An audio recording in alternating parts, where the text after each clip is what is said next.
second question is, why President Clinton was impeached? Because they have scandals. Then where did those scandals come from? Through some information channels. Because our information is very well developed in the 21st century. Also, the third question people ask is why we are not wearing sports suit made with genuine leather, okay? Because the materials in Nike has improved. Therefore, in the very 21st century, people have been talking about number one, energy.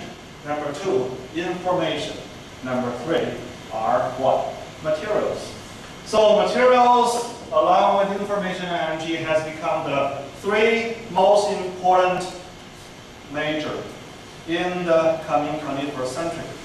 So that's why we need to study materials. Okay, so the content to be covered in this introductory chapter will be, we need to talk about structure properties, and also we have to take a brief review of what types of material we have already learned. Okay, and then how do we select the useful materials for different applications? And also we need to talk about the future of material science as an overview for the introductory course that you guys have already learned last year. Okay, so this is a chapter outline. We need to look at materials from historical perspective. Then we have to look at what is material science and engineering, and then classify. How do we classify materials based on different types of criteria? Okay. Then we need to talk about advanced materials and modern materials need and materials for future applications. So this is the chapter outline that we're going to be covered for this lecture and probably some part of the next lecture. Okay.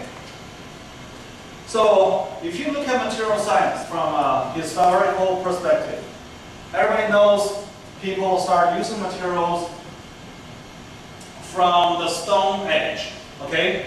Look at these are stones. They are natural materials. Okay? For example, the stones, wood, clay, skins are natural materials. It doesn't matter if they are ceramic or they are polymeric. They are natural resources. So this is the beginning of material science that people started to use stones. Okay?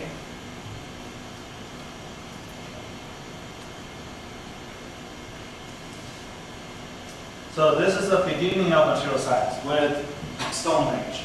Now actually this is the beginning of materials. It's not the beginning of material science. People do not know the basic principle at that Stone Age, very early beginning. They only know these are materials that we can use, but they don't know why this material is harder than the other material. So because they have not studied fundamental material science.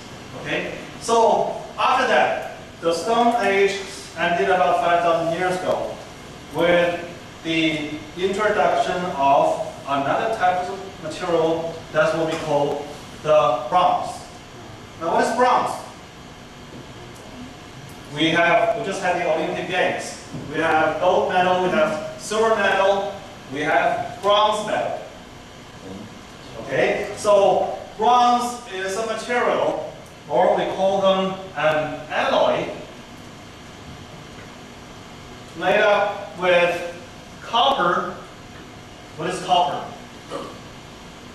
This is copper plus less than 25% of tin. Now what is tin? Everyone should know what is tin. Okay, so bronze is a material made of copper and tin and some other very small amount of other elements. So bronze, people started to realize bronze can be hammered or cast into different shapes. They can make bronze into different shapes like this. Okay, and also bronze can be made harder by alloying, by incorporating other alloying elements. So this is the earlier realization of the alloying approach of bronze. So after that, somewhere around 3,000 years ago, then we started the Iron Age. Okay, Iron Age started about 3,000 years ago and continues today. So, since that time, the use of iron and steels. What is iron? What is steel? Steel is a different type of iron, including what? Iron and carbon makes steel, right?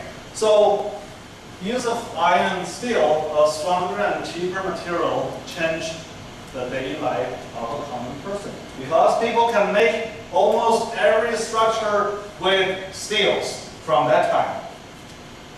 听明白什么是 steels 都知道啊 ？OK， 大家都有反应。So after that, then we look at materials in modern age. That's what we call the age of advanced materials. Now, what are considered as advanced materials? 大家都知道什么叫 advanced material, 先进材料。Okay, so through the Iron Age, many new types of materials have been introduced. For example, ceramic material, okay, and also semiconductors, polymers, composite materials. Okay, therefore, in order to make or to fabricate the advanced materials, the understanding of relationship among structure, property, processing, and performance of materials is very, very important. Now, what is structure? 叫什么？结构。What is properties? 性能，对吧？ What is processing? 咱们这都不说处理啊，就说工艺，也不说过程。咱们大家都是学材料的，咱们都说行话啊。好，说计算机学院人看 process 处理还可以，咱们要说工艺。OK， 什么叫 performance? Performance means service performance. 什么？服役性能或者使用性能。Therefore, in order to make an advanced material, to make a material that fits almost your desired application, you have to understand the relationship between structure, property, processing, and performance. Okay? So these are examples of the modern advanced materials.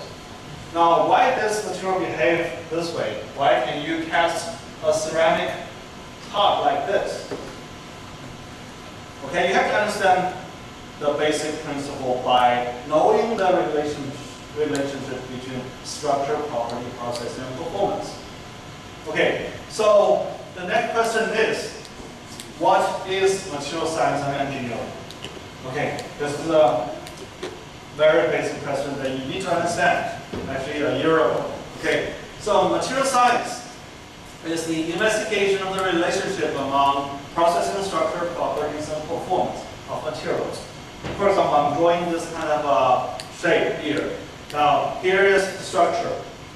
Here is property. Here is processing. And then we have a materials optimization loop. If you know the structure, property, and processing relationship, okay, this material seems to be a good material. But will this material work under your service condition? Okay, if you have a certain application, will this material work?